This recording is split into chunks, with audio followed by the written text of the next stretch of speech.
What up, welcome back. Today, I have some updates. So last video I talked about how if I wanted to get leaner and push into the next level of shreds, I would have to start focusing on calories and making some sacrifices when it comes to the diet. I have reprioritized and I have some updates. This series will no longer be called 75 Shredded. We're gonna call it 75 Hard. I've decided that getting to that level of like paper thin skin is not a priority to me anymore. Now let me explain. So right now I'm currently doing 75 Hard. I'm working out twice per day consistently. I'm hitting the gym and then afterwards I'm going for 10 or 20 or even more miles on the bike every single day. I feel amazing. I look amazing, in my opinion, in the mirror. I'm super happy with how I look. And I talked about how in last video, if I wanted to push it to the next level of lean, I'd have to start being stricter with my calories and making some sacrifices as far as the diet goes. Well, after giving this a lot of thought, I realized that this is a step in the wrong direction. I'm in a very, very good place right now and I feel very healthy and very, very like peak fitness right now. Like I am kind of firing on all cylinders. I feel amazing. And I feel like if I start to over prioritize the calories and the weight and start to hyper fixate on getting shredded, that is kind of taking a step backwards. So I'd have to go into what I like to call the death zone.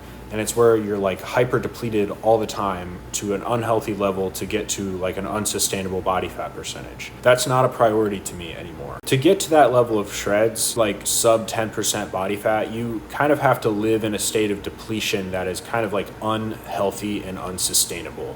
And due to my current lifestyle of working out twice per day, working a full-time job and starting two businesses, that's a step in the wrong direction. I don't want to do that. I don't want to go there. I'm not giving up. Could I do that? Yes, absolutely. Do I want to? No. I think it would be a negative impact to my overall lifestyle and well-being. With that being said, I'm not going to prioritize getting shredded. So where I'm at now, I am extremely comfortable. I'm so happy with how I look. I feel amazing. I'm firing on all cylinders. I'm working out twice a day. I'm going on bike rides every single day. I just feel great. I don't really want to impact that negatively. When I started the series, I kind of talked about how I wasn't focused on like the calories and stuff. I was just focused on eating whole, healthy food and working out really hard every single day. And that was it. I feel amazing physically. My well-being is just through the roof. Like I feel great. And then as I started to implement some of those like dieting and calorie control and basically those diet sacrifices, stuff like that, it started to throw me back into the zone of like ED type things, like overly focused and restrictive and just not good, bad vibes. So I decided we're going to go back to basically the diet is just whole foods, eat healthy whole foods. And that's going to be it. We're not going to focus on calories. If I get shredded, sure, I get more shredded. If I don't, I'm really, really happy with how I look right now. I don't really prioritize or care about being like paper thin skin shredded anymore like I used to be. It's not a priority. What's a priority to me now is how I feel. How I feel working out, how I feel looking in the mirror, like overall how I feel about my diet, how I feel about my mentality around food. I just care so much more about how I feel than what the scale says or how like lean I am, you know? And I'm in a really, really good spot right now and I feel like taking it to the next level of leanness would actually be a negative impact on my overall fitness. Going forward, we're going to call this series 75 Hard because I am going to continue doing 75 Hard, but I'm not going to basically focus on getting stupid shredded anymore. Also, real quick, if you guys do want to get stupid shredded, I'm not saying you shouldn't. I'm just saying it's not a priority to me anymore. If you've never done it before, it's a good experience to like really push yourself to that level of discipline. Understand that it can come with some backlash. Understand that it can mess up your perspective about what a good physique is. It can mess with how you think about food. It can mess with your mentality around what is and isn't healthy. It can really mess you up if you're not careful. And it can throw you in a bad vibes, bad state. It can also mess up your hormones. So just be careful if you're going to go to that level of leanness. It comes with a lot of side effects internally that not everyone is always expecting. It can leave you with a lot of disordered habits and yeah. Now, I realize that all sounds pretty scary, but I'm just trying to make you aware. I think you should go for it, but just be careful. That's all I'm saying. I went through a lot of disordered habits in my past, and I don't really want you guys to do the same thing. And it's because no one told me. My first time getting stupid shredded like that, I had no idea what was to come afterwards when it comes to perception around physiques and when it comes to what it does to your mentality with food, and I had no idea. So just be aware. That's all I'm saying. Anyways, today is going to be a fully fitness day. We're going to go hit a pull day, back and biceps. I'll run you guys through the whole entire workout. Afterwards, I'm going to eat some food, eat some fruit, get fueled up, and we're going to go on a 30-mile bike ride. I did a 30-mile bike ride a few days ago. It felt great. I knocked it out in like 2.5 hours or something. I'm going to see if I can do another one today after a pull day. So that should be fun. Anyways, let's get on with the day. Pull day. Let's go.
All right, lift is done. That was a pretty solid pull day. I think I did 3 back movements and two bicep movements. It was good. I was definitely feeling it on the arms towards the end there, and I also got some really good lat activation today, so I'll take it. Next up on the agenda is a 30-mile bike ride. 30 is pretty tough, I'm not gonna lie. I did 30 4 or 5 days ago. Here's the screenshot of it.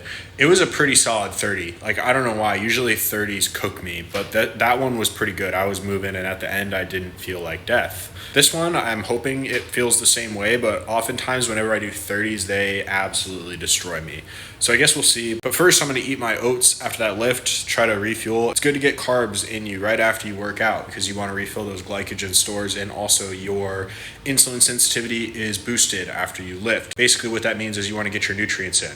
Doesn't mean you have to slam a shitload of protein post-lift, but carbs post-lift. Carbs post-lift are good because they will be shuttled right into your muscles to replace the depleted glycogen.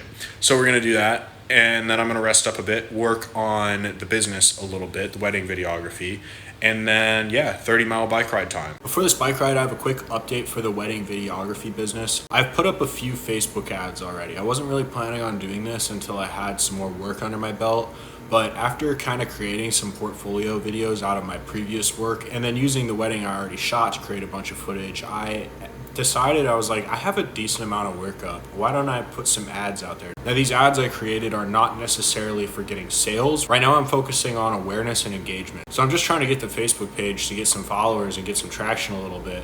Once I get that going and I look a little bit more legit, say a few hundred followers, then I can start running some ads that are going to lead to a link, and that link is going to be a consultation call with me to possibly book me to shoot their wedding.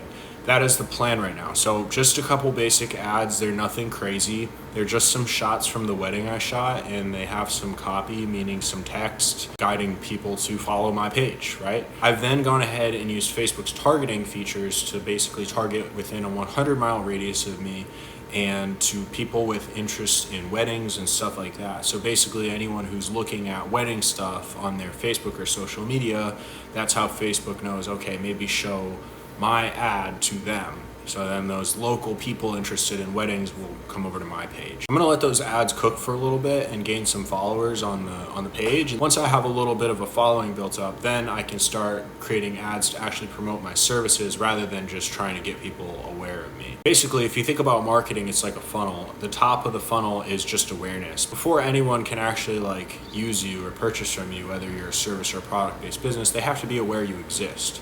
So the top of that funnel is just making people aware that you exist. So that's what the ads that I have up right now are for. They don't even have an option to purchase anything, right? They're literally just to make people in my local area aware about me and my brand and the fact that I exist. Then I can get some followers and some awareness going. The next step in the funnel is basically interest. So once someone is aware of what you do, then they're interested in what you do. And then as you go down the funnel, the end of the funnel is actually purchasing my services. So that's kind of how the marketing funnel works. Think of it like you have a big, gigantic mass group of people all around you at the top. You get them aware, and then slowly they trickle down the funnel into a sale. So we basically created the top of that funnel. The next step after we have awareness is give people the option to basically schedule consultation calls with me and book my services. So that's the next step. After that would be actually sales and stuff like that. So right now we're just focusing on awareness. This is also what I was talking about in my video discussing my service-based business. I basically said if you are trying to get into a space, give your work away for free. Why? Because that creates that top funnel layer. That creates the awareness. When you're doing work for free, it's not about selling your work. It's about getting a portfolio so people can be aware about what you do. Since I already have a pretty big portfolio built up of work in the past, I'm kind of trying to push past that. Also, don't overthink it. The ads that I have running are so incredibly simple right now. They're basically just a couple of the super clean shots from the last wedding that I put, the call to action, the CTA, the little button at the bottom of the ad that directs people where to go next is basically just an option to follow my page. So it's just a little clip of my work and then a follow button. That's all the ad is. It's not that hard at all. Then in the targeting options on Facebook, I just selected local and all the different wedding options for people showing interest in any sort of wedding. So I'll keep you guys updated on how those ads go. And then once I do start creating ads to try to book some consultation calls, I will walk you guys through how I'm planning on doing that. It's basically going to be the same structure that I used for fitness coaching. Basically, I would get leads and then I would schedule a call with them through a little funnel, and on the call I'd find out if we were a good fit to work together. If we were, if I met the client's needs and they were interested in my services, then we were good to go. I'm going to try doing the same exact model with the wedding videography because it worked so well for fitness. We'll see. Anyways, right now it is time for our 30-mile bike ride. I'm a little bit nervous for this one, but I have this beautiful thing. I love Ghost. These are like my vice right here. I'm completely sober. I haven't had a drink in forever. I don't smoke. I don't vape. I don't do anything.